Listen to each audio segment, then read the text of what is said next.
Hai profesional, berjumpa kembali di channel saya Johnson Afonso, trainer profesional.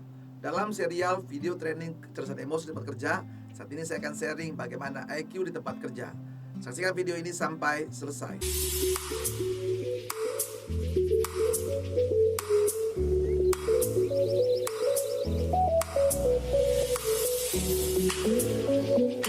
IQ di tempat kerja itu sangat diperlukan. Jadi kecerdasan emosi sangat diperlukan sekali. Contohnya yaitu membangun relasi, bekerja sama dan berempati kepada orang lain. Yang kedua, dalam rangka pengambilan keputusan sehingga mampu melihat dari sudut pandang orang lain. Tadi kan unsur empati kan begitu ya, orang lain. Lalu memimpin, memotivasi, karena unsur emosi itu mempengaruhi orang lain, memotivasi orang lain gitu ya, atau mengcoach anak buah Anda. Kemudian juga bisa mengendalikan diri Anda, yaitu melenyapkan stres pekerjaan.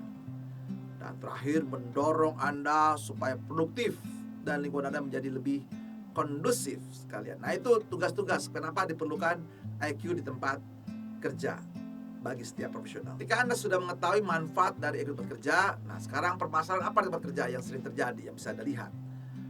Di situ bisa terjadi memendam pertentangan emosi dengan atasan, rekan kerja, bawahan, customer, supplier, ya, memendam, menyimpan, nggak bisa terkeluarkan seperti ya.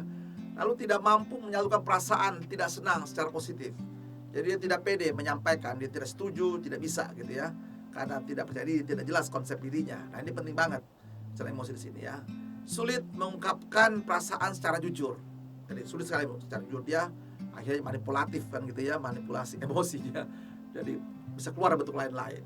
Nah, tidak mampu mengendalikan perasaan marahnya.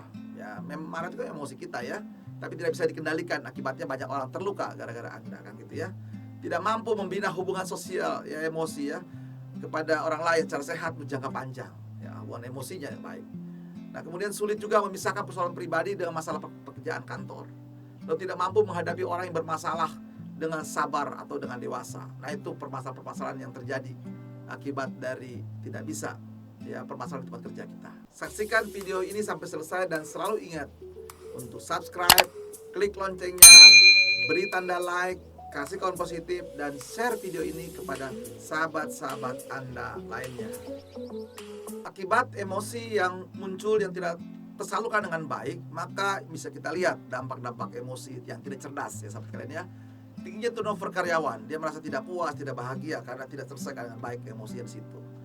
Absensinya meningkat, banyak penyakit gitu ya sahabat sekalian ya. Sering terjadi bias dalam komunikasi karena tidak menghargai dan seterusnya. Stres kerja meningkat, ya, produktivitasnya menurun, ya, meningkat stresnya betul-betul. Turunnya tingkat percayaan antar rekan kerja, ya, karena tidak bisa menjaga keharmonisannya, nggak bisa berperasaan. Ya, inefisiensi dalam pengambilan keputusan. Nah, jadi yang berat pekerjaan bukan terletak pada jumlahnya, melainkan pada beban emosi yang terkandung pada pekerjaan itu sendiri. Jadi hati-hati ya, bukan pada beban pekerjaan, tapi beban emosi yang menyertai setiap pekerjaan tersebut.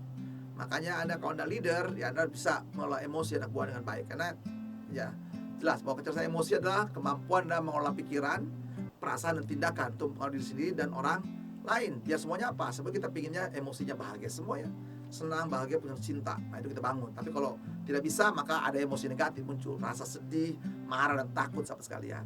Hati-hati dengan emosi Anda dan juga dampak-dampak emosi. Sahabat sekalian, sekarang sudah Anda mengenal ya apa yang mesti dilakukan di pekerjaan Anda. Apa kira-kira yang muncul yang sering terjadi. Nah, bagaimana cara menjaganya? Sahabat sekalian harus menguasainya, kecerdasan emosi Anda, supaya bisa lebih produktif sahabat sekalian. Semoga video ini bermanfaat bagi Anda dan Anda selalu sukses. God bless you.